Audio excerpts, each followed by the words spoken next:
Labor governments don't just occupy the space. We're here to make a difference. And this week we'll have legislation, at least 18 pieces of legislation, including legislation for our climate change target, legislation for 10 days paid domestic and family violence leave, something we've spoken about for a long period of time, legislation to respond to the Aged Care Royal Commission.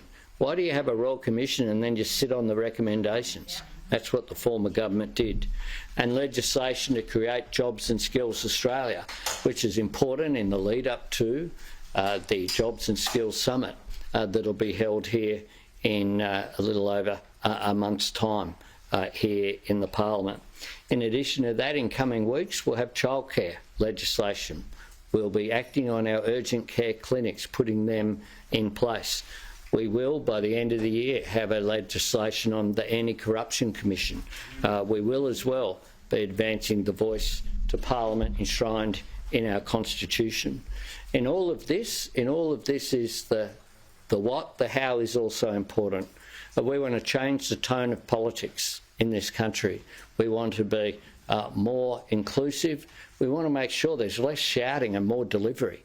The former government sat around and talked about how do we wedge the other side of politics. We're not really interested in that. What we're interested in is getting solutions to people for the challenges which are there, and we will be doing that. We will also, of course, be dealing with the legacy that we've inherited. $1 trillion of debt with not much to show for it is a real challenge for the people that we represent, who are suffering under a cost of living pressures, and we know that that is the case. But we know as well that you can't continue to spend money without having consequences. We want value for money, which is why we'll be going through the budget line by line, getting rid of the waste and the rorts that we've seen that's cost so much, not just in terms of financially, but as cost in our humanity as well. Schemes like Robodebt have cost us as a society, but as well, of course, sports rorts and all of these things that were baked into the budget we will be going through going forward. I think if we needed a final reminder of the legacy that we inherit, it's come out on the weekend with the report into what occurred on May the 21st. And actions by a government are breaching all convention, breaching all principles, and breaching everything that is decent, trying to scare people into a vote on polling day and trying to trash the separation that's there between government and the independent public service during caretaker convention period. This is unprecedented for a government to act like that on polling day, for what we know now is that the then Prime Minister gave a statement before any public statement had been given by the department. This is a guy who used to say that he wouldn't give answers to anything about these issues, that they were on water matters. And here we had an unprincipled action by a government that was desperate and was prepared to do anything whatsoever to try to retain power.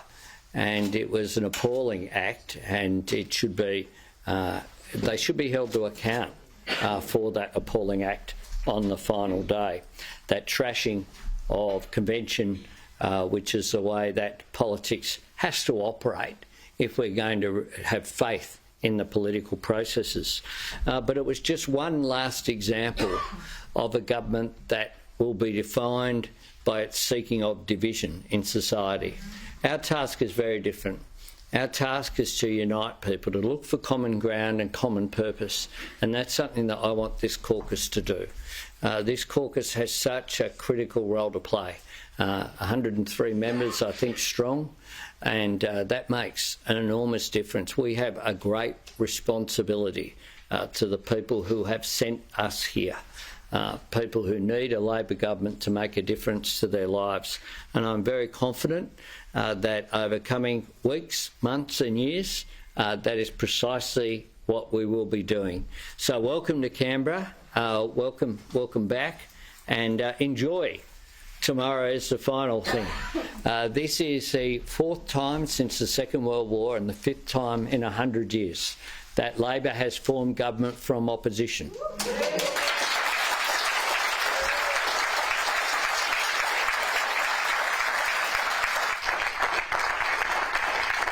The Prime Minister Anthony Albanese there addressing the caucus, and hard work, because of your commitment, because of your principles, because of the people, the party members and volunteers and union members who've sent you here, who do so much work and will never be interested in appearing in a public forum. We have a great responsibility to those people to really be the best government that we can possibly be and to make them proud.